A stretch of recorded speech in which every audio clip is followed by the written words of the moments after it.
नमस्कार दोस्तों, मैं दिव्यांश आप सभी का स्वागत करता हूं इंट्रोडक्शन के आज के सेशन में। और बेटा ध्यान रखना, हम लोग पढ़ेंगे क्या यहाँ पे, या ये क्लास आप लोगों के लिए हमेशा रिकॉर्डेड फॉर्मेट में मिलेगी और हर एक सेशन में मिलेगी इसी तरह की।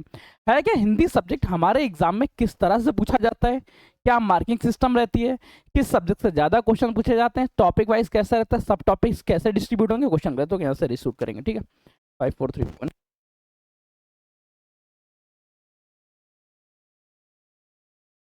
नमस्कार दोस्तों, मैं दिव्यांश आप सभी का स्वागत करता हूं आपके अपने परिवार द एग्जाम बडी में। उम्मीद करता हूं कि आप सभी लोग सकुशल होंगे और अपनी तैयारी अच्छे से कर रहे होंगे। आप इस बैच में इनरोल हुए ये जान के मुझे बेहद खुशी हुई। और हाँ, आज हम लोग इस सेशन में देखेंगे कि हिंदी सब्जेक्ट में कौन कौन से टॉपिक्स होते हैं जो आपके एग्जाम में आते हैं। अब बेटा है क्या, वैसे तो मैक्सिमम लोग यहाँ पे वो जुड़े होंगे जो उत्तर प्रदेश या आसपास के क्षेत्र से होंगे। आप लोगों को हिंदी सब्जेक्ट में हिंदी भाषा में वार्तालाप करना तो आता ही होगा, पर है क्या, जब पेपर देने जाते हैं तो वार्तालाप करने के अलावा क्वेश्चंस गलत हो जाते हैं। वार्तालाप करते समय तो हम लोग बोल सकते हैं, मतलब आपसी बातचीत में बोल सकते हैं, सोहन इधर आओ, सोहन इधर चला गया, सोहन उधर गया। पर जब इसको हम लोग ग्रामेटिक दृष्टि से देखते हैं या व्याकरण विद की दृष्टि से देख रहे होते हैं तो सेंटेंस गलत हो जाते हैं। यहाँ पे क्या गलती हुई, संज्ञा के आधार पर गलती हुई, सर्वनाम के आधार पर गलती हुई, क्रिया के आधार पर गलती हुई, विशेषण की गलती हुई, अव्यय की गलती हुई। इन्हीं शब्दों से आप लोगों का चयन या आचयन के बीच में अंतर क्रिएट होता है। तो इसी डिफरेंस को समाप्त करने के लिए आज चयनित व्यक्ति से चयनित व्यक्ति या सिलेक्शन पाने के लिए आज के सेशन में हम लोग चर्चा करेंगे हिंदी के डिटेल सिलेबस के बारे में। बेटा देखो, यहाँ पे केवल सिलेबस बताया जा रहा है। क्लासेस आप लोगों की कल अर्थात दिन सोमवार से प्रारंभ होंगी। नवरात्रि का दिन है, नया शुरुआत है। और हाँ, आप ध्यान रखना बेटा, 9 दुर्गा से 60 दिन का समय बचेगा आपके हर एक एग्जाम्स के लिए। जो नियरेस्ट एग्जाम्स आ रहा है जैसे कनिष्क सहायक का होगा, बेटा 60 दिन के अंदर एग्जाम हो जाएगा। अब तो बेटा जाग जाओ, नहीं जागे हो तो दोस्तों को भी शेयर कर दो, अपने सभी दोस्तों बता दो कि आज से सेशन स्टार्ट हो चुका है। अब आप लोगों को मन लगा के पढ़ना है। टोटल 15 सब्जेक्ट हैं जिसके आधार पर चयन होता है। 15 सब्जेक्ट में से ये तो केवल एक सब्जेक्ट है जिसके सिलेबस को ब्रेक डाउन कर रहा है। ऐसे टोटल 15 सारे सब्जेक्ट करेंगे। अब बहुत सारे लोगों के मन में क्वेश्चन आएगा, यार पेपर में तो 15 नहीं बताते, 5 ही बताते हैं। हिंदी हो गया, रीजनिंग पूछा जाता है, जीके जीएस पूछा जाता है, कंप्यूटर और यूपी जीके। बात ये जीके सब्जेक्ट को समझते ही नहीं। जीके का मतलब क्या, वहाँ पे हिस्ट्री हो गई, पॉलिटी हो गई, ज्योग्राफी हो गई, इकोनॉमिक्स हो गई, इन्वायरमेंटल साइंस हो गया। साइंस के भी 3 पार्ट्स हो गए, हिस्ट्री के भी 3 पार्ट्स हो गए, ज्योग्राफी में भी 2 पूछे जाते हैं, Indian geography, world geography. Economics में भी 2014 एक बैरियर बन गया। 2014 से पहले क्या परिवर्तन आए, 2014 के बाद क्या परिवर्तन आए। तो इस तरह से टोटल 15 सब्जेक्ट बन जाते हैं। कैसे 15 सब्जेक्ट बनते हैं, इन विषय में मैंने अच्छे से डिटेलिंग आप लोगों को की है। अभी हम लोग चर्चा कर रहे हैं, उसको पहले ध्यान से देखते हैं। तो बेटा हिंदी सब्जेक्ट का क्या है, हिंदी सब्जेक्ट बेटा देखो, सबसे पहले हम लोग शुरुआत करेंगे हिंदी वर्णमाला से बारे में।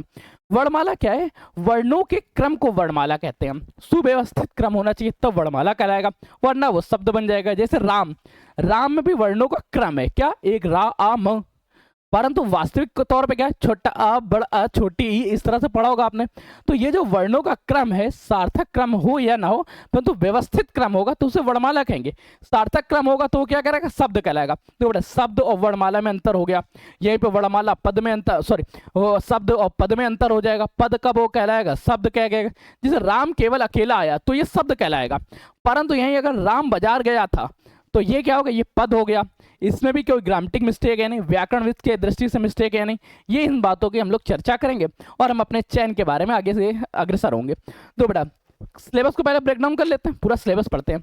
हिंदी वर्णमाला आएगा, भाषा आएगा। अच्छा, हिंदी भाषा से आशय क्या होता है कि हिंदी भाषा का विकास किस तरह से हुआ, हिंदी भाषा जो वर्तमान समय में हम लोग बोल रहे हो तो वो भाषा किस तरह से बनी, और बनते समय बीच बीच में क्या क्या परिवर्तन आए, कैसे संस्कृत बनी, फिर पाली बनी, अपभ्रंश आया, अपभ्रंश के आधार से धीरे धीरे चलते चलते आधुनिक हिंदी का विकास होता है। इस आधुनिक हिंदी के विकास के क्रम में बहुत सारे लोगों का योगदान है। उन सभी लोगों की रचनाएं हमसे पूछी जाती हैं। और सबसे ज्यादा बात ध्यान रखना बेटा, जो उससे ज्यादा इंपॉर्टेंट हो जाती है, लेखक व रचनाएं तो आप पढ़ेंगे पढ़ेंगे, साथ ही साथ कई चीजें ऐसी पढ़ती हैं कि जैसे आपसे पूछे दिया जाएगा अतीत के चलचित्र ये क्या है, क्या ये उपन्यास है या स्मृति चिन्ह है या किसी की जीवनी है या जीवन परिचय, क्या चीज है, ये आपको ध्यान रखना पड़ेगा। उसकी विधा क्या है, इस विधा के बारे में भी पढ़ेंगे, देखते बेटा चलो। लेकिन इतना ज़्यादा डिटेल नहीं करते, अभी केवल शॉर्ट नोट्स की तरह हम लोग पढ़ते हैं ताकि ये आपके मन में बस जाए। ये पूरा पूरा सिलेबस आप डाउनलोड कर सकते हैं हमारे एप्लीकेशंस पे। इन सभी का देखो, मैं आपको सही बताता हूँ, झूठ नहीं बोलूँगा। ये जितना का जितना डाटा है पूरा का पूरा डाटा अगर आप यूट्यूब पे देख रहे हैं तो हमारे फ्री सेशन में एप्लीकेशन के अंदर आप लोगों को ये मिलेगा, वहां से जाके आप पीडीएफ डाउनलोड कर सकते हैं। और जिन लोगों ने पेड मेंबरशिप लिया हुआ है, क्योंकि इंट्रोडक्शन की क्लास दोनों जगह जाएगी, इंट्रोडक्शन के साथ 2 क्लास और जाएगी क्योंकि डेमो वर्जन रहेंगे। डेमो क्लासेस आप लोगों को यूट्यूब पे भी मिला करेंगे और यहाँ पर भी। बाकी यूट्यूब पे केवल और केवल मॉक टेस्ट चलेंगे, डिटेल क्लास आपको यहीं मिलेगी जिसको आप देख रहे हैं। अब बेटा देखो, इसके साथ स्वर के बारे में आएगा, व्यंजन के बारे में आएगा, विराम चिन्ह आएगा। अच्छा, विराम चिन्ह इतना इंपॉर्टेंट क्यों हो जाता? विराम का मतलब हुआ ठहराव, आप लोगों से लगातार ठहराव करने के लिए। वैसे जीवन में भी ठहराव कहाँ बचे हुए हैं, हर इंसान लगातार भागता ही जा रहा है, पर भागने के इस क्रम में कभी कभी रुकना भी चाहिए। कैसे? जैसे राम ने कहा सोहन आने वाला है, अभी जो कहा के बाद एक छोटा सा पॉज आया, ये पॉज ही सारी व्यथाएं कहता है। जैसे उसने कहा मिलेंगे हम, एक छोटा सा जो पॉज आया, ये पॉज क्यों लेना अत्यंत इंपॉर्टेंट है, इस बात के बारे में व्याकरणविद बताते हैं। और क्या बताते हैं, ये चर्चा तो केवल विराम चिन्ह के ही क्लास में होगी। फिर वर्ण के बारे में, वाक्य के बारे में, उपसर्ग प्रत्यय। अच्छा, उपसर्ग और प्रत्यय में क्या है? देखो, बहुत सारे लोगों के जीवन में कुछ लोग आगे चल रहे होंगे, कुछ लोग पीछे चल रहे होंगे।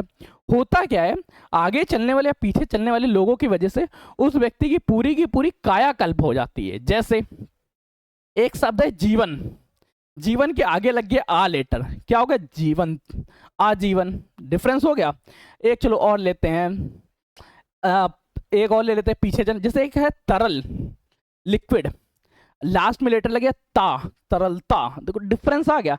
तो जो डिफरेंस है, यही चीजें उपसर्ग और प्रत्यय की वजह से होती हैं।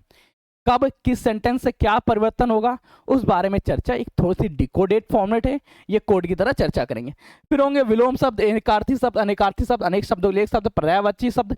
अब देखो, ये जो लर्न करने वाला पोर्शन है, जैसे पर्यायवाची शब्द मैं आपको 1000 बार पढ़ा दूं, मैं आऊँगा यहाँ पे लिखा होगा दो लाइनें, मैं पढ़ता जाऊँगा आपको पढ़ा दूंगा, मेरा रिवीजन हो जाएगा, आपको समस्या आ जाएगी। करेंगे क्या इसको?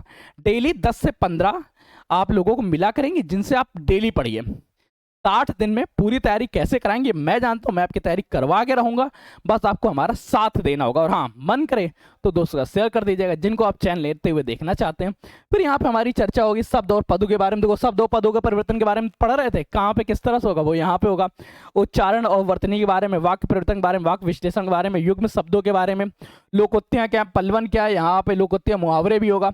तत्सम तद्भव शब्द क्या है, देशा विदेशत क्या है, स्त्रीलिंग पुल्लिंग क्या है, संकर शब्द क्या है, संज्ञा, संज्ञा के कुछ प्रकार होते हैं, सर्वनाम, सर्वनाम के भी कुछ प्रकार होते हैं। अच्छा, ये प्रकार क्यों इंपॉर्टेंट होते हैं? देखो बेटा, जैसे कि आप लोगों ने देखा होगा अंग्रेजी में पढ़ते हैं kinds of noun, kinds of pronoun, परंतु हिंदी में क्या पढ़ते हैं? वाक्य के कितने भेद। और हाँ, संज्ञा को जब पढ़ेंगे तो बेटा देखो, कामतानाथ प्रसाद गुरु कुछ कह रहे हैं, व्याकरणविद कुछ कह रहे हैं, आधुनिक व्याकरणविद कुछ और कह रहे हैं, कामतानाथ प्रसाद कुछ और कह रहे हैं। अच्छा, मैं कामतानाथ प्रसाद गुरु जी के बारे में क्यों बताता हूँ? एक लोगों एक छोटी सी मैं चीज़ दिखाता हूँ जो आप लोगों को जान के बेहद अच्छी लगेगी, और ये चीज़ आप लोगों को देखनी चाहिए और खुद से पढ़ना भी चाहिए। बेटा एक सेकेंड, लगता है मेरे पूरे डिक्शनरी में ही गायब हो गए, कहीं रखे थे यार।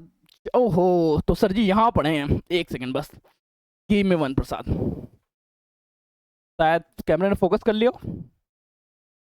हैं, बड़े प्यारे हैं, बड़े मोहन, और बड़ी चीज़ों को बड़ा एक्सप्लेन करके लिखते हैं। तो कभी इच्छा हो तो देखिए, मेरे से नहीं पढ़ने की इच्छा, कोई दिक्कत नहीं, तुरंत छोड़ देना। ये बुक है बेटा, एक छोटी सी बुक है, ध्यान से देखना। ये आपको मिल जाएगी वाणी पब्लिकेशन की तरफ से। अगर आप इस बुक को पढ़ लेते हैं, हिंदी को किसी भी टीचर की जरूरत नहीं है, यूट्यूब छोड़ दीजिए, पेड कोर्स छोड़ दीजिए, जो लाइव टीचर ऑफलाइन ऑनलाइन कहीं पर भी पढ़ा रहे सबको छोड़ दीजिए। ये छोटी सी बुक है। और सबसे अच्छी बात क्या है, अगर एग्जाम में कभी कोई गलती हो जाती है, सुप्रीम कोर्ट में इस बुक को खड़ा कर दीजिएगा, हाई कोर्ट में इस बुक को लेके पहुंच जाइएगा, बुक सही मानी जाएगी, बाकी सारे राइटर सारे टीचर गलत माने जाएंगे। जो भी इस बुक में लिखा होगा, इस बारे में ध्यान रख दीजिएगा, ठीक है। चलिए, थोड़ी सी हमारी टेक टीम की तरफ से एरर आ गई थी, उस एरर को सॉल्व कर लिया गया, शायद आप लोगों को प्रॉपर दिख रहा होगा। अब जब हम लोग एग्जाम दे रहेंगे तो इतनी ज़्यादा डिटेलिंग तो जरूरत पड़ेगी नहीं, हमें क्या जरूरत पड़ेगी? हमें जरूरत पड़ेगी हमारे सिलेबस के बारे में, कि जितना सिलेबस है सिर्फ उतना शॉर्ट करके पढ़ें, पर जो पढ़े वो सॉलिड पढ़े। तो इस सॉलिड पढ़ने के लिए फिर हम लोग इसके बाद चलेंगे संज्ञा सर्वनाम के बाद देखेंगे क्रिया के बारे में, क्रिया के बाद हमारा आएगा विशेषण, क्रिया विशेषण भी कहीं ना कहीं लिखा होगा, क्रिया विशेषण आएगा, काल आएगा, वर्तमान काल, भूतकाल, भविष्यकाल, अव्यय के बारे में पूछे जाएंगे। जब अव्यय देखेंगे, यहाँ पे क्रिया विशेषण, संबंध बोधक, समुच्चय बोधक, विस्मयादि बोधक, लिंग के बारे में, संधि के बारे में। संधि के बारे में ध्यान रखना, जब कभी वर्णों का मेल हो तो संधि कहलाएगा, शब्दों का मेल या विच्छेदन हो तो समास कहलाएगा। और संधि और समास दोनों हमारे एग्जाम में आएंगे, तो हम लोग तो दोनों तो पढ़ने पड़ेंगे। संधि समास के बाद हमारी चर्चा होगी, आगे बढ़ेगी कारक के बारे में। कारक के बाद वचन आएंगे, वचन के बाद हम लोगों को काव्य के बारे में पढ़ा जाएगा। दृश्य काव्य क्या होता है, श्रव्य काव्य क्या होता है, पद काव्य क्या है, गद्य काव्य क्या है, चंपू किसे कहते हैं, फिर वाच्य पढ़ेंगे, फिर रस, छंद, अलंकार। पता नहीं क्यों मेरी एक आदत बन गई है कि मैं तीनों लेटर एक साथ बोलने में जाती, रस, छंद और अलंकार। रस क्या कहलाता है, जो भाव के बारे में बता रहा हूँ। छंद ग्रामेटिक पॉइंट्स के बारे में होता है। और अलंकार क्या होता है, उसकी शोभा बढ़ाता है। जब तीनों चीज़ें किसी चीज़ में विद्यमान हो जाए तो उसमें बहुत मजा आती। कैसे, जैसे आप किसी स्त्री को देखते हैं तो स्त्री के अंदर अगर गुण भी हैं, चरित्र भी है, और साथ ही साथ वो थोड़े रिस्पेक्ट भी कर ले, इससे अच्छा और क्या चाहिए। सेम चीज़ें यहाँ रस, छंद, अलंकार मिल जाए, तीनों में मजा ही मजा, और तीनों चीज़ें किसी एक पद के अंदर आ जाएं तो उस पद से अच्छा क्या हो सकता है। जैसे जय हनुमान ज्ञान गुण सागर, रस, छंद, अलंकार तीनों का बड़ा समावेश है। इसी वजह से ये लाइनें हमेशा अच्छी लगती हैं। इसके बाद देखते हैं हम लोग रस, छंद, अलंकार से थोड़ा सा आगे बढ़ेंगे, और यहाँ हम लोग अलंकार भी हो गया, अर्थ अलंकार, प्रश्न अलंकार, चलो ठीक है, भ्रांति अलंकार, दृश्य मनोसंगीत अलंकार। फिर लिपि के बारे में चर्चा करेंगे, उपवाक्य के बारे में चर्चा करेंगे, और दोहा के बारे में। दोहा छंद है ना, ठीक है। इस तरह से कंप्लीट सिलेबस रहेगा। और हाँ, ये पूरा का पूरा सिलेबस 60 दिनों में कवर कराया जाएगा। और हाँ, लेकिन कुछ ऐसे स्टूडेंट्स हैं, हमें अभी पता चला है, जिनका स्टेनो का एग्जाम है। तो बेटा आप लोग चिंता मत करिएगा, 40 दिन के अंदर आपका कोर्स कवर करा के आप लोगों को रिवीजन कराया जाएगा। हाँ, ये है कि आखिरी की 20 क्लासेस आप लोगों के लिए मैराथन सेशन में रहेंगी, और ये क्लासेस लगभग 2-2 घंटे की होंगी। एक टॉपिक उठाया डायरेक्ट खत्म, डायरेक्ट उठाया डायरेक्ट खत्म। इसमें ज़्यादा एक्सप्लेनेशन नहीं देंगे। क्यों? क्योंकि हमें सिर्फ एग्जाम में कोई हमें पीएचडी नहीं करना है कि हिंदी में हम लोग कामतानाथ प्रसाद गुरुजी पढ़ लिया और पीएचडी कर रहे हैं। नहीं, हमें केवल और केवल डिटेलिंग देखनी है, और उतनी डिटेलिंग देखनी है जिससे हमारा सिलेक्शन हो जाए। तो हम अपने सिलेक्शन भर का ही पढ़ेंगे, ठीक है। और बाकी 60 दिन में कंप्लीट बैच रहेगा। आप लोग इससे जुड़ चुके हैं, बेहद अच्छा लग रहा है। और हाँ, दोस्तों को और शेयर कर दीजिए ताकि वो भी जुड़ सके। मिलते हैं कल के सेशन में, जहाँ पर हम लोग चर्चा करेंगे। कहाँ से चर्चा करें, चलो आप लोगों को 2 पॉइंट्स बताते हैं। पहला पॉइंट देता हूँ वर्णमाला के बारे में। देखो, मैं सीधी सी बात हूँ, जो लोग सबसे ज़्यादा कमेंट करें उनके बारे में, वर्णमाला से स्टार्ट करें या संज्ञा से स्टार्ट करें। चलो 3 पॉइंट्स कर देते हैं।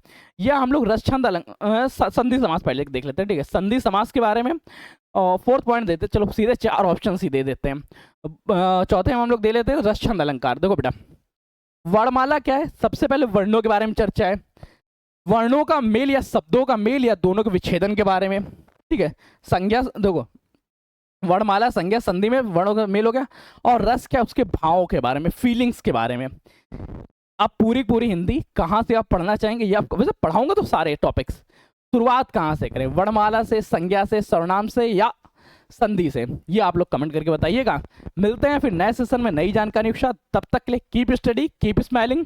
पढ़ते रहिए, मुस्कुराते रहिए। पढ़ाई मुस्कुराहट एक साथ अच्छी लगती है, अकेले में दोनों ही अधूरे हैं। धन्यवाद दोस्तों।